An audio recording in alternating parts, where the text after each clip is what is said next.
So I want to try to give you a big picture, high-level overview, talking less so much about the specifics of, say, health reform, but rather many of the trends which undergird it. And the interesting thing is many of those trends have been in existence for the past 30 years, and they're coming to a head as we speak. So much of the market turmoil that we're seeing, much of the political gridlock relates to issues which are going to have a huge impact on hospitals and healthcare providers, specifically in terms of how can we figure out ways of dealing with the unfunded liability of Medicare, which amounts to about $66 trillion. So we can deal with Social Security. There's, we can cut benefits, we can raise the age, we can raise taxes. It's doable, but there's, we cannot deal with the $66 trillion unfunded liability. I mean, Ben Bernanke on amphetamines couldn't print $66 trillion, so it's going to be very challenging.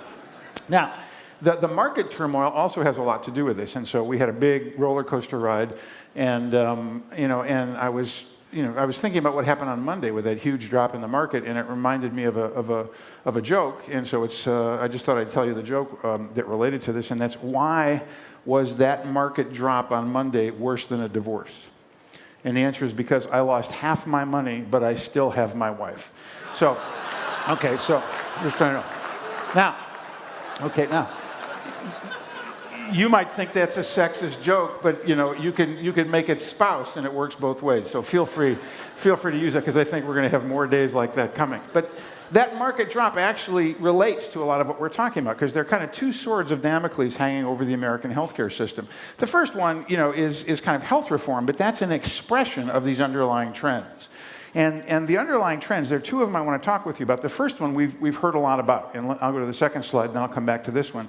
And that is the unparalleled and unsustainable rate of growth of healthcare spending relative to the growth or lack thereof in the American economy. How many of you in the course of your career have seen someone like me make a presentation where they showed you a graph showing the rate of healthcare cost growth relative to the rate of economic expansion or relative to the rate of Medicare cost growth? How many of you have ever seen that? Okay. And how many of you heard the speaker say, and if this continues, it will destroy the American economy? Okay, and what did you do after you heard that? How many of you ran home, sold your stocks, bought gold, bought beans and rice, and changed everything that you were doing? Nobody. Okay, and that's exactly what we did as a country. We saw this coming for 30 years, all right, for 30 years, and we did nothing about it. And we have a saying in consulting, which is going to impact your customer base: if something cannot last forever, sooner or later it will stop. And we are at the point now where it will stop. We can no longer kick the can down the road. You can't have spending on healthcare exceed the rate of growth in the economy by 2, 3, sometimes 5 times, year after year after year after year.